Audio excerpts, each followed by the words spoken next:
ان فرشتوں کی قسم جو ڈوب کر کافروں کی جان کھینچ لیتے ہیں، اور ان کی جو مومنوں کی جان آسانی سے نکالتے ہیں، اور ان کی جو تیرتے ہوئے جاتے ہیں پھر لپک کر آگے بڑھتے ہیں، پھر دنیا کے کاموں کا انتظام کرتے ہیں کہ وہ دن آ کر رہے گا جس دن وہ زلزلہ آئے گا، پھر اس کے پیچھے اور زلزلہ آئے گا۔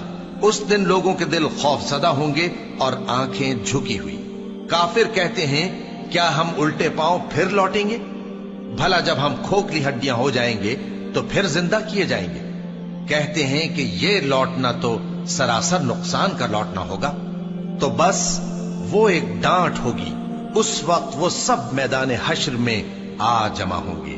بھلا تم کو موسیٰ کی حکایت پہنچی ہے جب ان کے پروردگار نے ان کو پاک میدان یعنی طویٰ میں پکارا اور حکم دیا کہ فرعون کے پاس جاؤ کہ وہ سرکش ہو رہا ہے، پھر اس سے کہو کہ کیا تو چاہتا ہے کہ پاک ہو جائے اور میں تجھے تیرے پروردگار کا رستہ بتاؤں تاکہ تجھ کو خوف پیدا ہو؟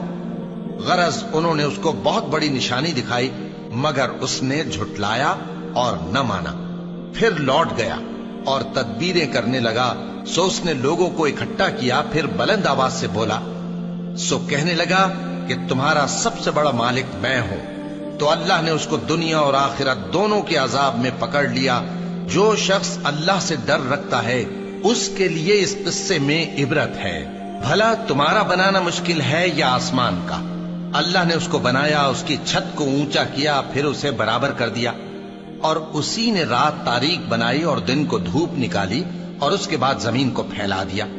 اسی نے زمین میں سے اس کا پانی نکالا اور چارہ اگایا اور اس پر پہاڑوں کا بوجھ رکھ دیا۔ یہ سب کچھ تمہارے اور تمہارے مویشیوں کے فائدے کے لیے کیا۔ پھر جب وہ بہت بڑی آفت آئے گی اس دن انسان جو محنت وہ کرتا رہا یاد کرے گا، اور دوزخ دیکھنے والے کے سامنے لا کر رکھ دی جائے گی۔ اب جس نے سرکشی کی اور دنیا کی زندگی کو مقدم رکھا تو اس کا ٹھکانہ دوزخ ہی ہے۔ اور جو اپنے پروردگار کے سامنے کھڑے ہونے سے ڈرتا اور نفس کو بیجا خواہشوں سے روکتا رہا تو اس کا ٹھکانہ بہشت ہی ہے۔ اے پیغمبر صلی اللہ علیہ وآلہ وسلم، لوگ تم سے قیامت کے بارے میں پوچھتے ہیں کہ اس کی آمد کب ہے، سو تم اس کے ذکر کی طرف سے کس فکر میں ہو؟ اس کا منتہا یعنی واقع ہونے کا وقت تمہارے پروردگار ہی کو معلوم ہے۔ جو شخص اس سے ڈر رکھتا ہے تم تو اسی کو ڈر سنانے والے ہو۔ جب وہ اس کو دیکھیں گے تو ایسا خیال کریں گے کہ گویا دنیا میں صرف ایک شام یا ایک صبح رہے۔